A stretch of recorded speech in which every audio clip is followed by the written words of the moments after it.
are, as the famous quote goes, you are what you eat.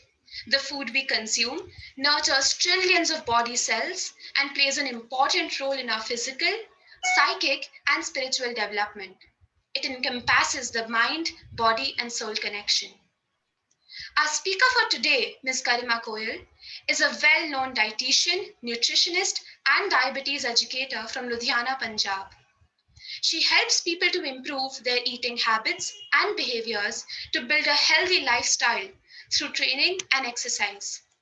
She is an expert in diabetic counseling, weight loss, PCOD, and PCOS.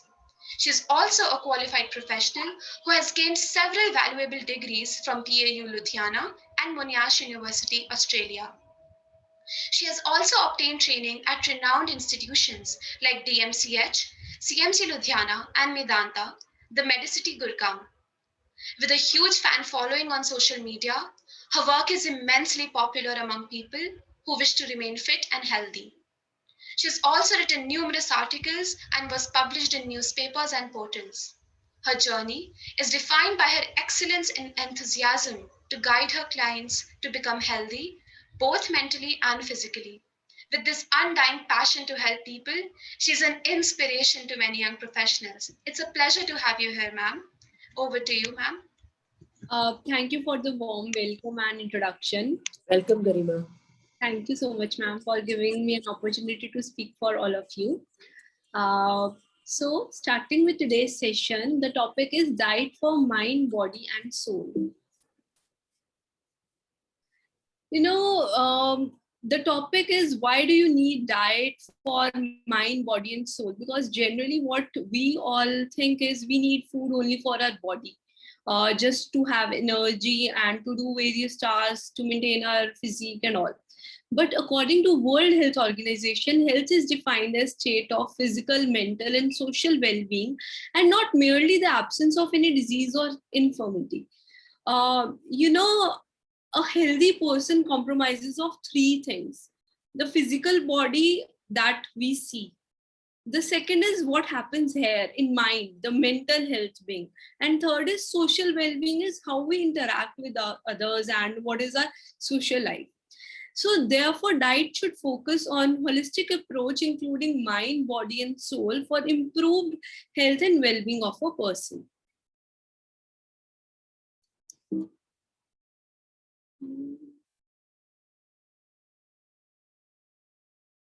People usually consider diet as a matter of physical health alone, but as a matter of fact, diet is also an indissoluble aspect to one's emotional, intellectual, and spiritual development. You must have read, "We become what we eat." It's an apt saying depicting that how nature of food can overall affect health's negativity or positivity. Have you ever experienced that eating junk food regularly results in mood swings, lethargy, and disturbed mind?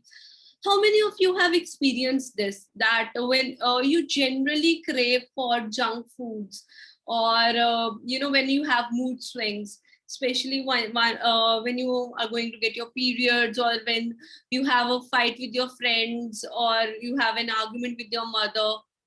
We generally crave for some junk food, or after eating junk foods we get mood swings, like it's vice versa. So can you just reply me with a thumbs up of how many of you have felt this happening to you? I'm reading all your chat box.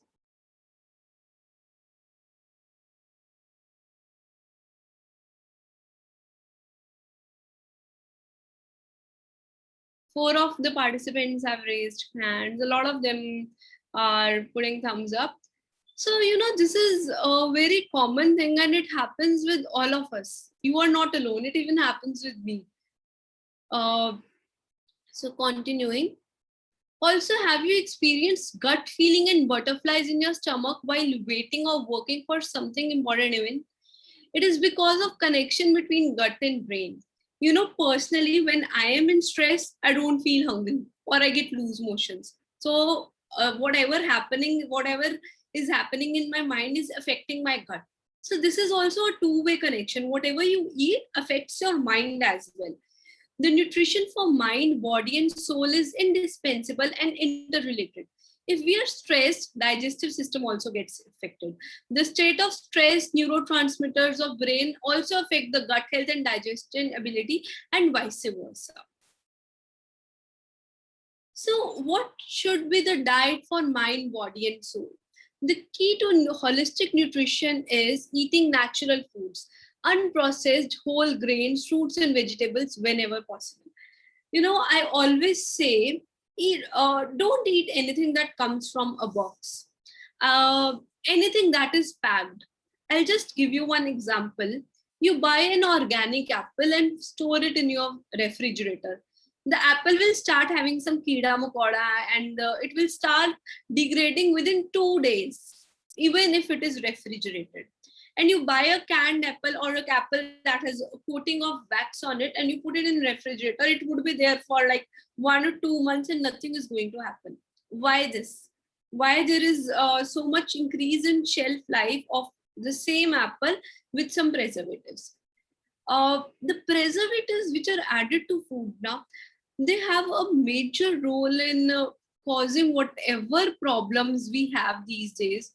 You might have seen your or if you ever talk with your parents or with your grandparents, there were no so many diseases and so many health issues 20-25 years ago as they are today. From where they come? It is our food, the processing, the preservatives, the packaging that that has increased so much to increase shelf life, to generate more profits, to increase more availability, for more convenience of eating, because we don't have time to cook. So we always prefer convenient foods, and packed foods are always convenient. They are the major, crux of whatever is happening these days. All the diseases, all the stress, all the problems we get, they are all related to food. So what the solution is: eat unprocessed whole grains, fruits, and vegetables whenever possible. For that, eat whole raw foods, nutrition in its simplest form. From farm to plate. Try that there is no in between things that come, no processing, no marketing. Seedha khet ka khana kitchen mein aaye. If you're feeling hungry, for a healthy snack, eat an apple, banana, carrot, celery, grapes, melon, avocado, or your favorite food or vegetables the way nature intended, raw and unprocessed. Processed foods are something, jitni bhi health problems hai aajkal. I'm focusing on this again and again because this is something we generally ignore. All the foods we are eating, they are processed in one or the other way. So we need to stop having those. Next is lose the sweet tooth. Refined and artificial sweeteners may taste sweet, but their impact on your health is anything but dangerous. 1 teaspoon of sugar, it reduces your immunity by 9 times. So whenever you are consuming 1 teaspoon of sugar in any form, in your tea, coffee, your soft drinks, your hard drinks, any way you are consuming in your bakery products, you're reducing your immune system by like numerous, multiple times. And no matter the COVID, during this COVID time, we are focusing more on immunity. So if you want to strengthen your immunity, lose the sweet tooth. Next is eat a wide variety of sustainable whole foods.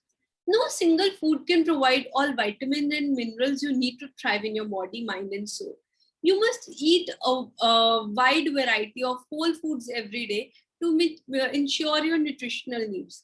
The diet you are taking, the foods you are consuming should have all the food groups. Some cereals, that is dal, चावल, roti, अनाज जिसको बोलते हैं, and then some legumes and pulses, dal, chane, rajma, milk and milk products, or some meat, fish, chicken as source of proteins in diet, then fruits and vegetables, and the last one is healthy oils, nuts, and oilseeds.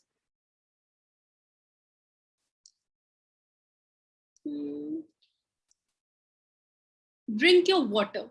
It promotes good digestion and health. However, avoid or significantly reduce alcohol or all caffeinated beverages. A healthy person should drink around 2 to 3 liters of water every day.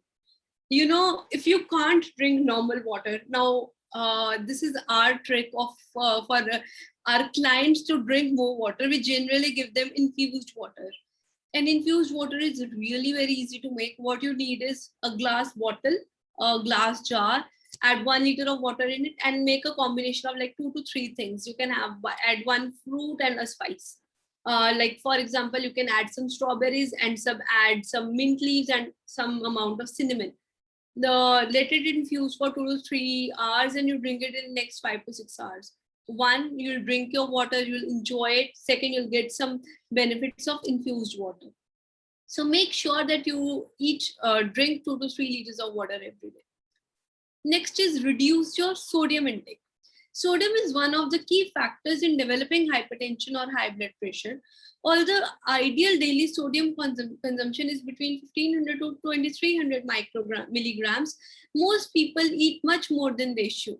Reduce your salt intake by avoiding processed food and keeping the salt shaker off the dining table. Make sure that you don't consume more than 5 grams of salt every day. And also, it's really very important to have iodized salt in your diet. Sindha salt, Pakistani salt, Himalayan salt, they can be consumed as alternative oil salt some days a week, once or twice a week. You can sprinkle it on your fruits or some special foods, but in your daily diet it should contain iodized salt because our diets are deficient in iodine. I don't know what this problem. I'm so sorry for this disturbance. Now let's discuss which diet can be followed for healthy mind, body, and soul. Diet should focus on mindful eating of balanced meals comprising of all macronutrients, that is carbs, protein, and fat, and micronutrients, that is minerals and vitamins. One should eat seasonal and local foods. You need to have omega-3 fatty acids, which can increase good bacteria in your gut and reduce risk of brain disorders. The sources of omega-3 includes walnuts, flax seeds, chia seeds, salmon, cod liver oil. Now, since this is summertime and a lot of people, they don't feel comfortable having flax seeds or walnuts because these are generally considered as garam khana, you can have chia seeds. Chia seeds, 1 teaspoon of chia seeds, you can soak it in water, they'll swell, and then you can have it in your lassi, in your vegetable juice, in your bale juice, in your curd, in your lemon water, in your coconut water, or if not, you can simply add it in your water and drink it. That will give you the requirement of omega-3 would be fulfilled. And it's really, really very important. This essential fatty acid, your diet, your regular diet does not have omega-3 fatty acids in it. Next is have probiotics like fermented foods, which contain healthy microbes and can alter brain activity. Sources include yogurt, kefir, buttermilk, sauerkraut, and cheese.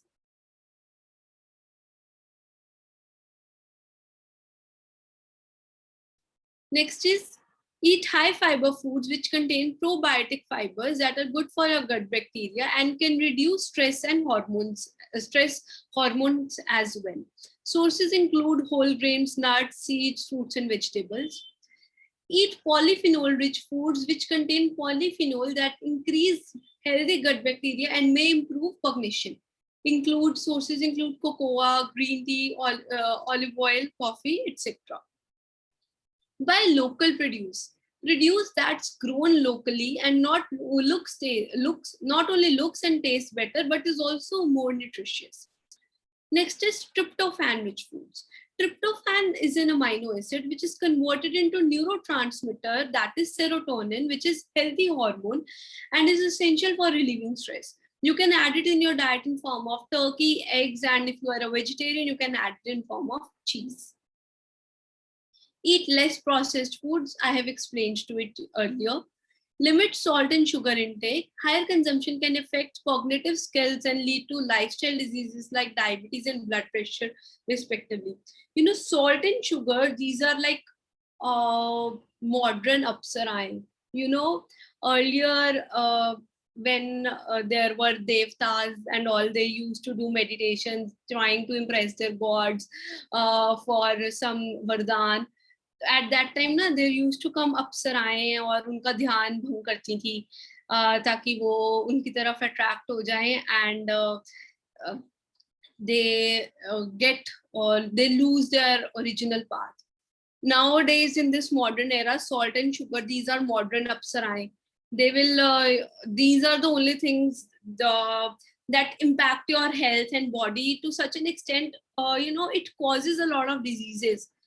You increase your sugar intake, you'll get diabetes. You increase your blood pressure, salt intake, you'll get blood pressure problems.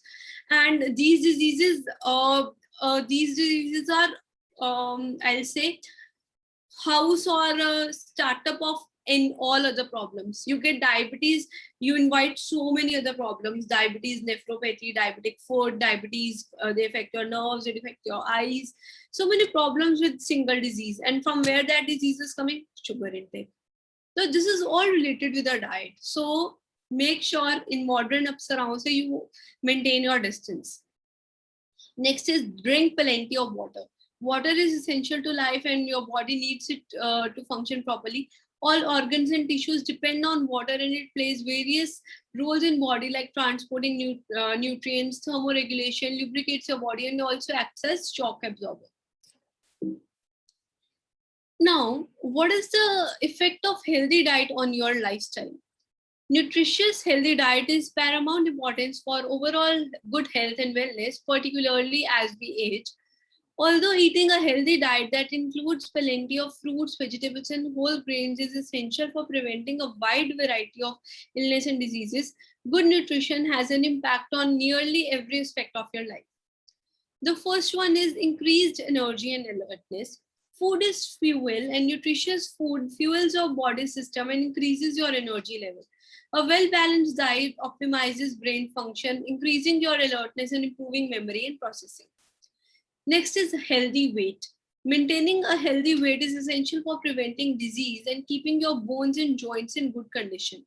A healthy diet paired with regular physical activity helps keep you trim to promote overall wellness.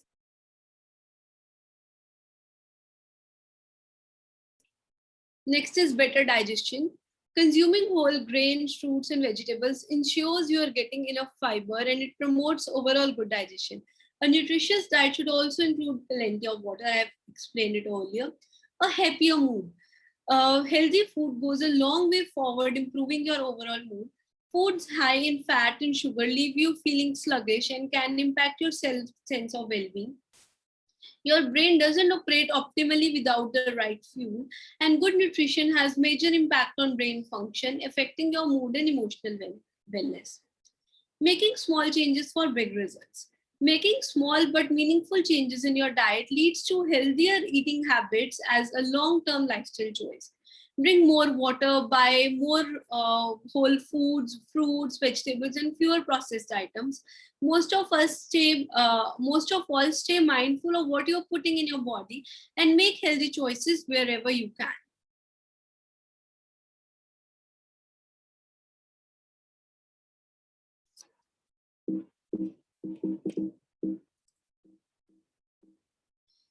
The conclusion: a healthy diet can have positive impact on your body, mind, and soul. There is no single food which can heal mind, body, and soul. It's summation of various eating habits and daily routines which can form a stronger foundation for overall well-being of a person. Small steps for a long term can definitely have a profound positive effect on your mind, body, and soul health. Stay fit, stay healthy. This was all about presentation. So if you have some questions or you want to discuss, we can do this now. Thank you, ma'am. That was a very enlightening session. I hope we now all have a better understanding of diet, body, and soul, and the whole holistic growth. And I'm sure that we will all try to inculcate these habits in our daily life to lead a better and healthier lifestyle. Now, I think we will move into the interactive question and answer session. So over to you, Ashika.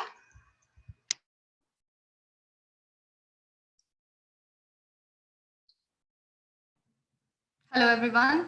If any of the students have any question, they can write it in the chat box. There's a question from Swati Nair. She's asking what diet can I take to fight anemia? I'm an vegetarian. Can I answer? Yes, ma'am. Oh, okay, Swati. For if you're having anemia, you need to work on your iron and vitamin C in diet. Various foods rich in iron, when coupled with vitamin C, they are going to help you to increase your hemoglobin levels. What you can do is, for a combination of both the fruits, start having 1 glass of vegetable juice in your diet. Pick any 3 to 4 vegetables from your refrigerator, 3 to 4 different colored vegetables. Make a juice of it, add some pulp back to juice, add some lemon in it, and have it. Next is, start adding more green leafy vegetables in your diet. Third is 1 amla every day. Having 1 amla, it is going to fulfill your vitamin C requirements of the day. Not in form of amla ka murabba or amla. You can take it as amla juice or whole raw amla. It is going to taste a little tangy in the beginning, but once you start having it, you will adapt with the taste. Next is, you can add some ajwain to your chapati. These are small tips and tricks, that help to work on your hemoglobin levels and your vitamin C levels. So you can try adding all these, and you let me know if it works. Next question is from Pratibha saying, any diet suggestion for asthma? See, for asthma, you need to reduce the carbs in your diet. Simple carbs. Add more of complex carbs. Now, what are simple and what are complex carbs? Simple carbs are sugars we eat in daily life, or the carbs we get from potatoes or sweet potatoes, we get from arbi or pumpkin. These all contain simple carbs. However, the complex carbs we get from other fruits and vegetables. You need to add more of complex carbs and complex fibers in your diet. Stop having refined flours. Okay, have whole wheat flours, and you need to increase the amount of protein in your diet. The protein content in diet should be like, if you're weighing 60 kgs, you should have at least 60 grams of protein in your diet. You should have basically low carb, I will not say low carb, low refined carbs, or low simple carbs, high complex carbs, high protein diet. That is going to help you out. Next question is from Nana. What is the healthiest way to lose weight? This is something I love to answer, and I answer all the time. The best way to lose weight is work on the things that made you gain in the first place. Find your thing that is gaining weight in you. It can be lack of physical inactivity if you are not doing physical activity. It can be your cravings, your cravings for junk food, sugar food, your diet. You might be eating more than what is required by your body. Or it can be a medical problem. Everyone has a different reason of gaining weight. If you have some health issues, underlying health issues, you need to get diagnosed by your doctor and start with its treatment. Work on your thing, whatever is this. If you have gained weight because of overeating, start controlling your portion sizes. If you have gained weight because of lack of physical activity, start your physical activity. Start slow. Start walking. Start doing gymming, yoga, exercise, anything you feel comfortable with.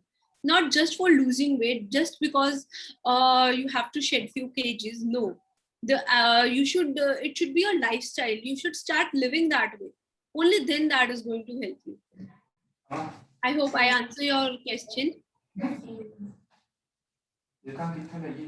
Thank you so much, ma'am. Next question is from Gati Kochar, that do we need to reduce the consumption of natural sugars in items like fruits as well?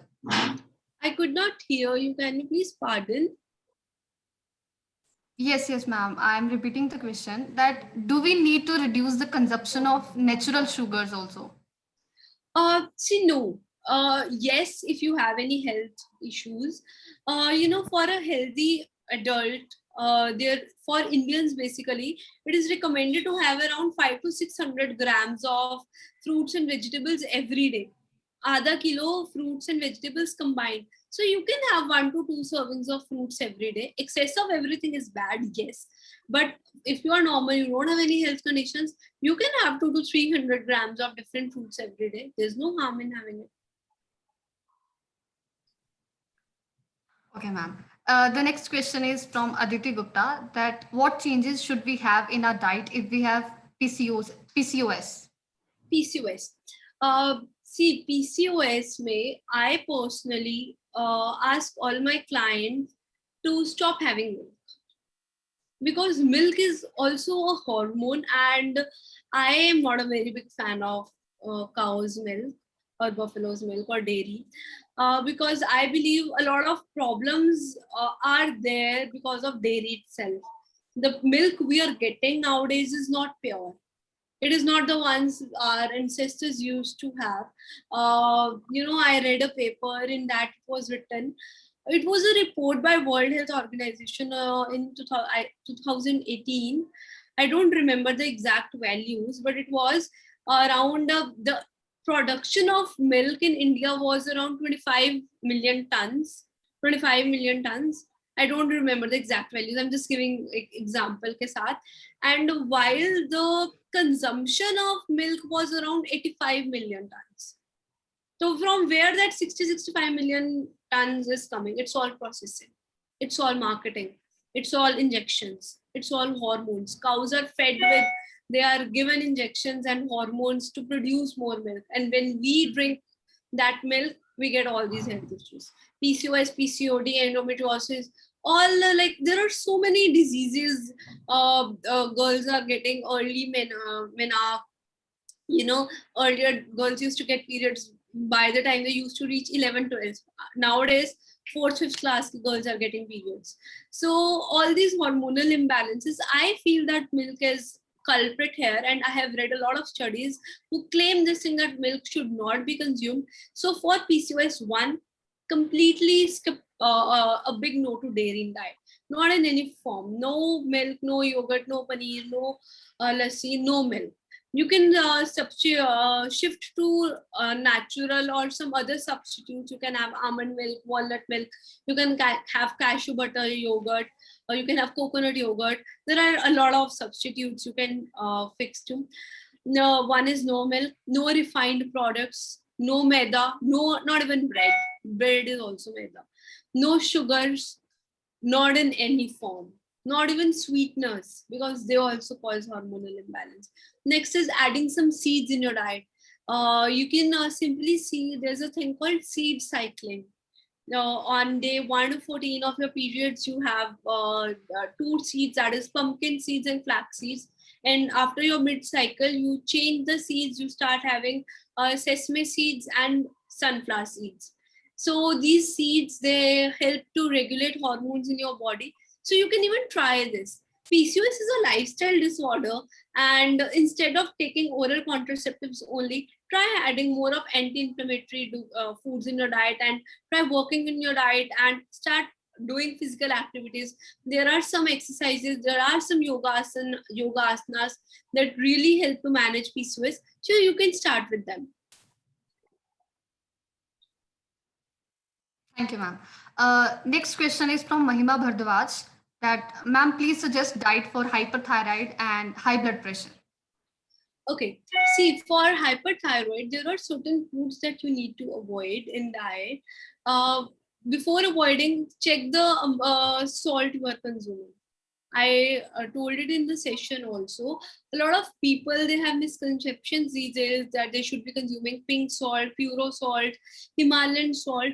These are not bad salts, but they are not meant for daily consumption. There was a reason why universal iodization of salt took place. So your salt should contain iodine.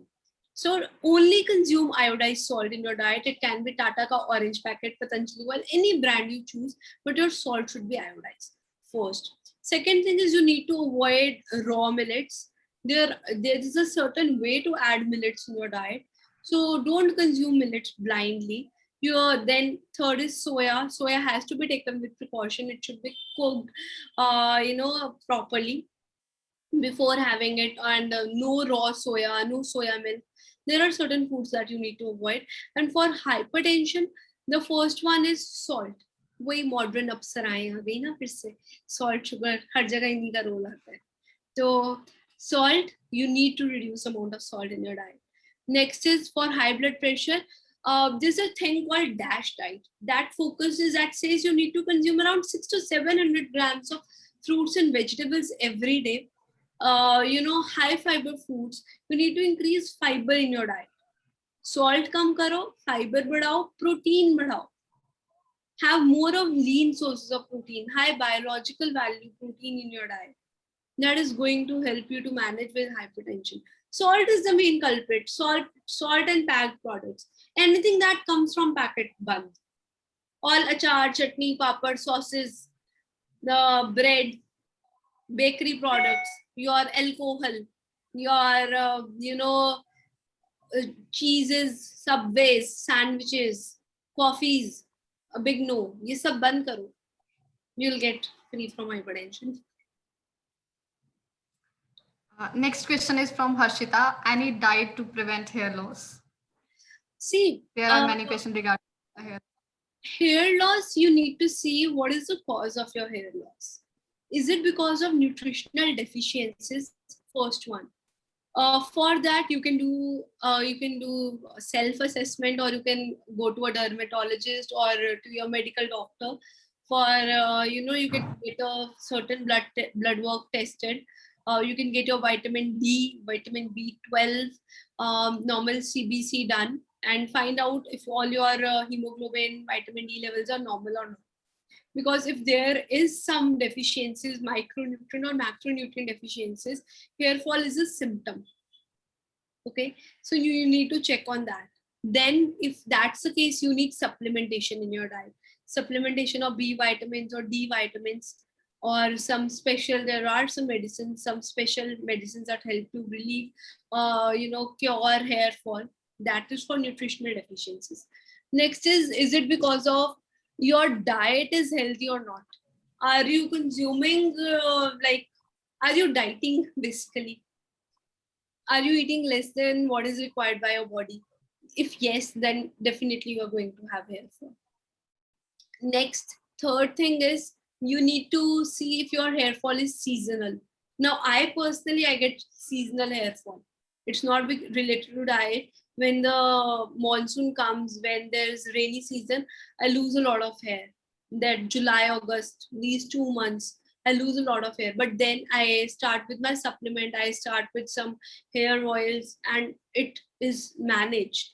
So you need to find the reason of what is causing hair loss at the first place, and then you need to find. And yes, diet has a really very important role. You need to focus more on your vitamins and minerals. Maybe add a multivitamin in your diet, or if you are in your diet is not fulfilling, and there are certain foods like high protein diet. It helps in proper follicle development of hair. So you can add some protein rich foods like eggs, meat, fish, dairy, if you are not having PCOS or any such problems. It can be some seeds, nuts, oil seeds. All these are going to help you out. Okay, ma'am. The next question is from Jyoti. Despite enough sleep, I am getting prominent dark circles. Does it symbolize any deficiency? How to reduce them? It can be some deficiency, or it can be stress.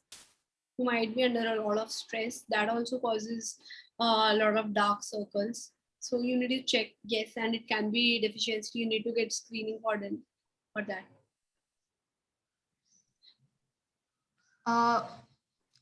What about caffeine intake on daily basis before workout? Is there any cons? No, there are no cons. Caffeine is said to boost metabolism, and having one shot of black coffee before workout, it helps, it increases your metabolism, and it gives you the strength to do a heavy workout. So there's no harm in taking. You can take it. All right, ma'am. Next question is from Nidhi Singh. Fasting is somewhat linked to diet. Should we do fasting? And if yes, then what should be the duration, like once a week or once a month? For fasting, yes, it has a really very beneficial impact on your health. I read a paper, there's a thing called immunotherapy. There were two scientists, I forgot the name. It was 2 years back, I suppose. Two scientists, they won Nobel Prize in Physics. And what did they prove? They proved fasting once in 14 days, once in 15 days, waterless fasting. When you do waterless fasting, once in 15 days, all your in daylight and you are working, not when you are sleeping, not when you are not doing any work.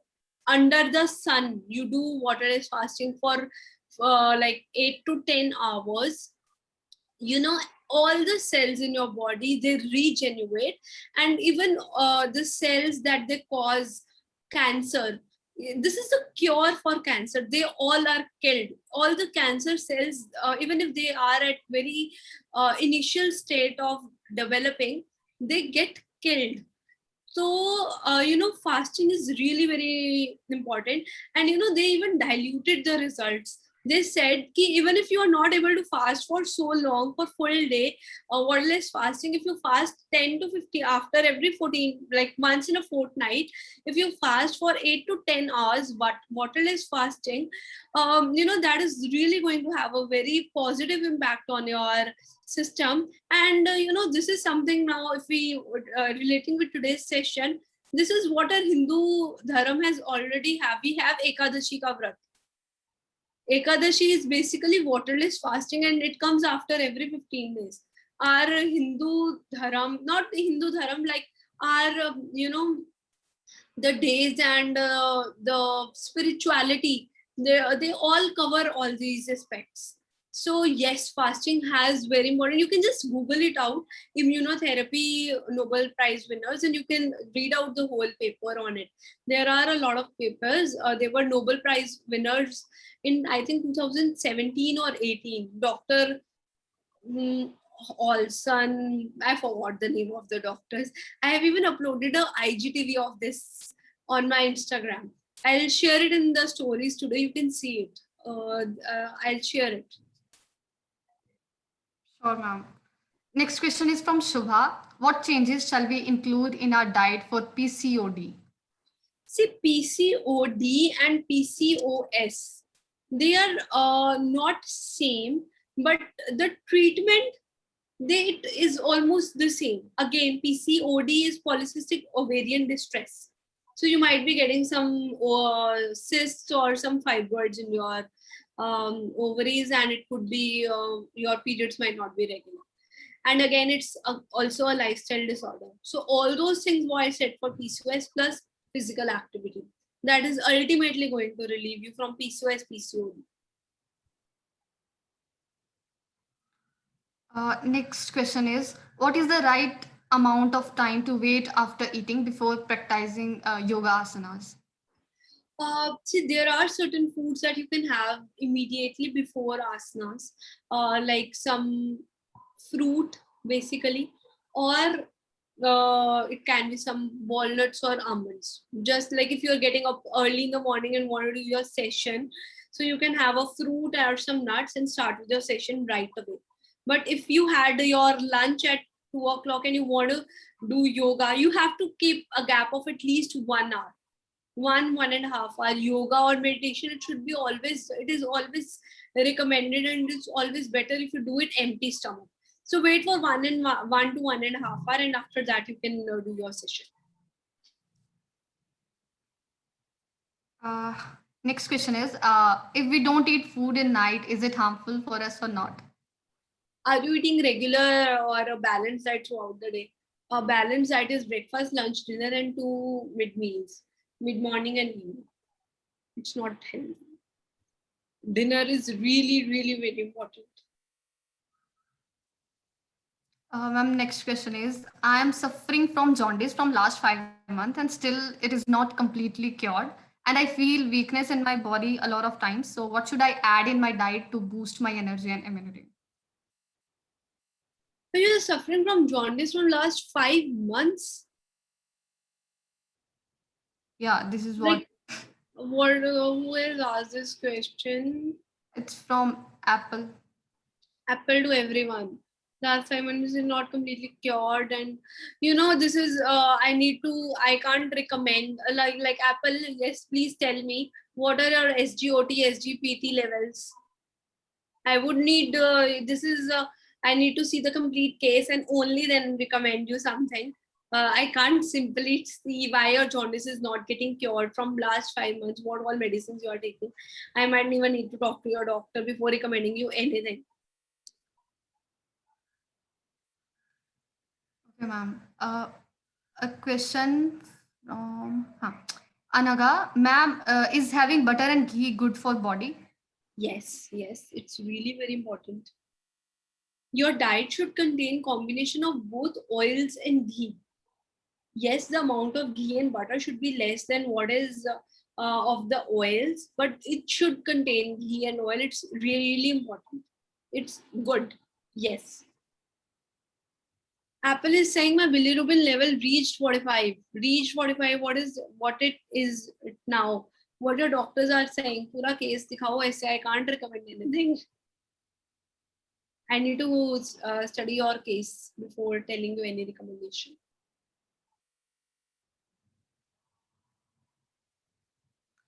Next question is from Sapna Moria. Please suggest diet to improve eyesight and lip cracking. See, for eyesight, you can add some. You need to have more of beta carotene in your diet. आजकल carrots नहीं इतनी आ रही है, so you can simply take a carrot murabba without sugar, or you can even add a blend of all fruits and vegetables in your diet, because they are going to give you the micronutrients required for healthy eyesight.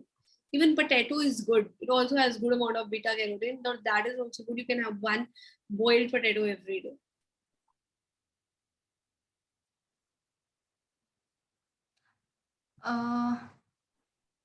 Suhani Dangi is asking, what particular oil should we include in our diets?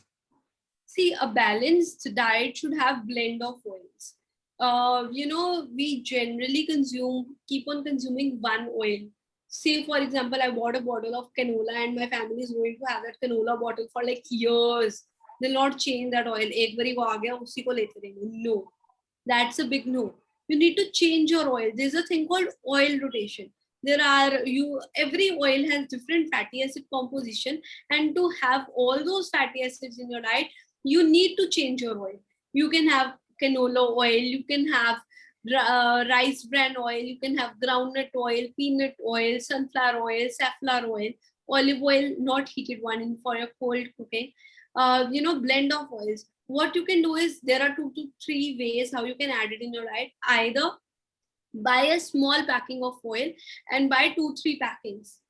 Cook every time in a different oil. This is the easiest one.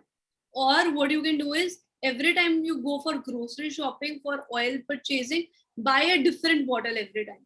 So that one bottle for 1 to 2 months, next month you're getting different oils.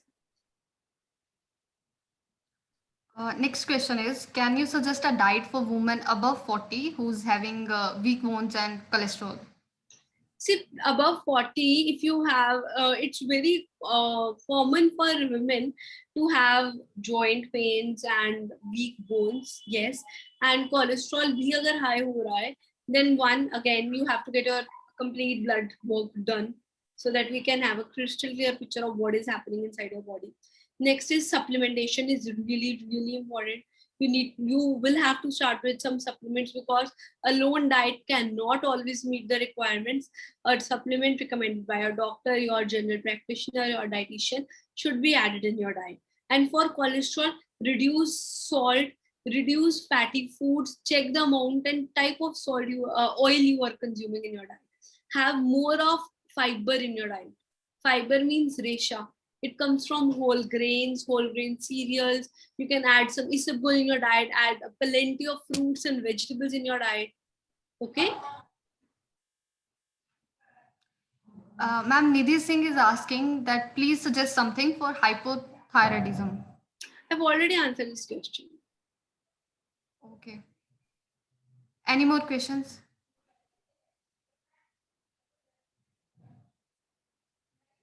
I guess. Let me just check once again. Anyone has any questions?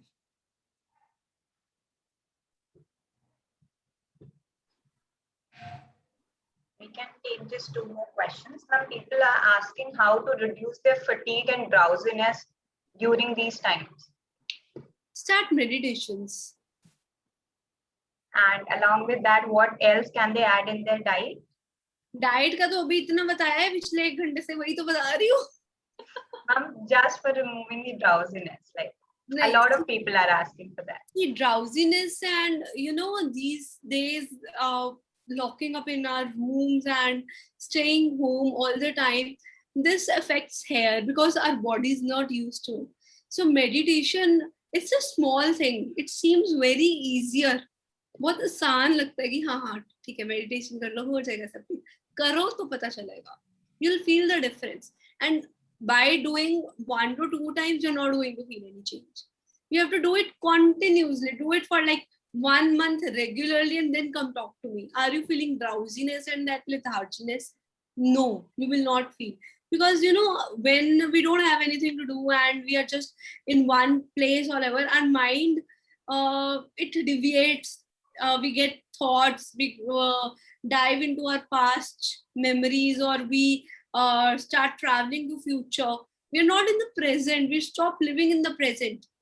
It's always past or future. ऐसे yo-yo effect ही होता रहता है और कुछ नहीं होता है. And the drowsiness, lethargy, all this is the effect of this yo-yo effect. Nothing else. You start meditation, start your day by meditations, or if you can't, do simply like 20-25 minutes every day. We have started uploading guided meditations on our page, or simply just drop us a text on WhatsApp. हम आपके WhatsApp पे meditation भेज देंगे, आप करो. You do it. We have a team who, meditations are really very important. When a client comes to us, we have a set of questions we ask about the diet, क्या खाते हो, क्या नहीं खाते हो. We even ask, are you under kind of some stress?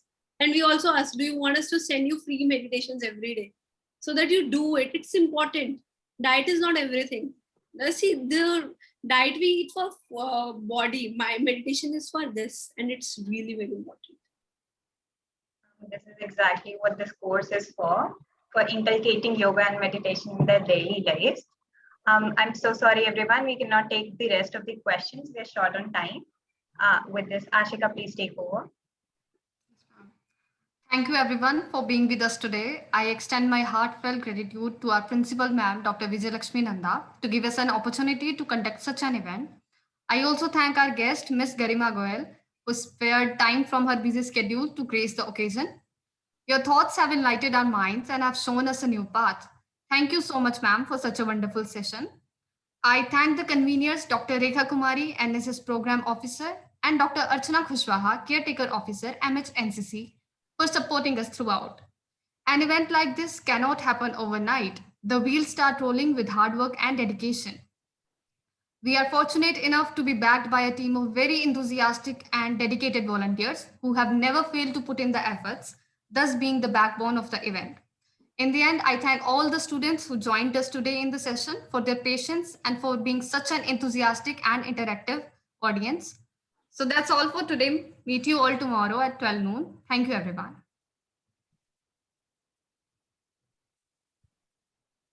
Thank you so much, ma'am, for joining us today. Thank you for giving me this opportunity. Along with this, people who are having trouble filling the attendance form, please contact the group admins in the next 5 minutes to get your attendance uploaded. Thank you so much for joining us. Meet you tomorrow.